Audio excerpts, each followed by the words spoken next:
Goeiedag. In hierdie voorbeeld gaan ons kyk na 'n voorbeeld oor rye en reekse. Dit hoort in graad 12. Ons gaan kyk na sigma-notasie. Ons gaan 'n voorbeeld doen waar sigma-notasie gevra is. Hulle sê hierso, bepaal A as A en dan skryf hulle vir ons hierdie ding neer. Nou wanneer ons so 'n som doen, moet jy weet dat daai teken daar word die sigma teken genoem. En dit is maklik om dan te onthou as jy weet dit is sigma, dit gaan die som van wees. Ons gaan goeders bymekaar tel. In hierdie video gaan ek jou probeer wys dat wanneer ons so 'n som kry, gaan ons eers vervang. Dis nou vir jou verduidelik. Dan tel ons op, bepaal watter soort reeks dit is en dan gebruik 'n formule of jou kop of jou hand om dit uit te werk. Nou hier gaan ons.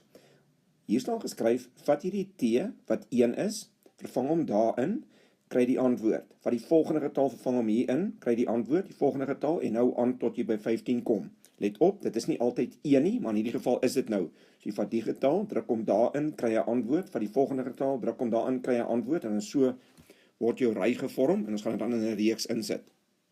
Hier het ek dit weer 'n keer geskryf, want dit is belangrik. Vervang die t wat daar staan met die getal wat daar staan 1, dan vervang ek hom met 2, dan vervang ek hom met 3 en ek hou aan tot by 15. Dit gaan ons net nooit doen nie. Maar dit is wat dit beteken. Die tweede ding wat ons gaan doen is ons gaan hierdie goeders optel wat ek nou net uitgewerk het. Ek gaan vir jou presies wys hoe wat ek alles uitgeskryf het nie, maar ek het daai 1 daar ingevat en 1 minus 6 en dan vir my minus 5 gegee. So my eerste getal was 5 tot die mag minus 5. Toe het ek 'n tweede aangesit, minus 6 gee vir my 5 tot die mag minus 4. Plus dit tussenin want ek moet dit optel en ek het aangegaan en my laaste een was dan 5 tot die mag 9, want ek het 'n 15 minus 6 het vir my 5 tot die mag 9 gegee. So jy moet net verstaan wat ek hier gesê het en dan moet jy dit net doen. Jy hoef nie te gaan tot by hierdie laaste een nie, ek het net so 3 viertjies nodig. Die volgende ding wat ek moet doen, ek moet bepaal watter soort reeks dit is.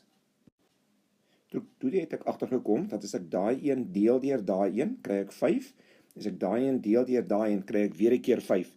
Ek het onder mekaar geskryf met deel, ek het eksponentwette toegepas en by 5 uitgekom, toe het ek nog 'n keer gegaan, en toe sien ek hierdie een, gee ook vir my 5. Toe weet ek dit is 'n verhouding wat R is, want T2 op T1 is dieselfde as T3 op T2, en toe weet ek dat my verhouding R is 5.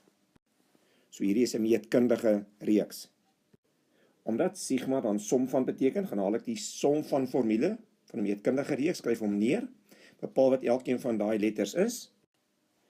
A is ons altyd my eerste term, omdat ek daar gehad, my R het ek nou net hier vir ons uitgewerk, wat 5 was, en dan moet ons net bepaal wat N is. En dis weer by sigma is daar 'n reël, om te bepaal hoeveel terme daar altesaam so is, moet jy daai getal vat, minus om van daai getal, plus 1. Nou hier maak het glad nie sin nie, want jy wil net daai 15 gebruik, man. Leer maar die reël, bo, minus onder, plus 1.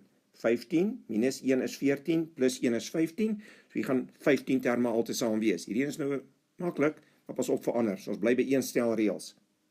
Nou soos ons gesê het, gebruik 'n formule, en dan vervang ons dit net in daai formule in. Ek hou daarvan om altyd as ek iets vervang, hakkies oral te sit, al sit ek nog hoe baie hakkies. Dan sleutel ons dit in die sakrekenaar in, met al die hakkies by.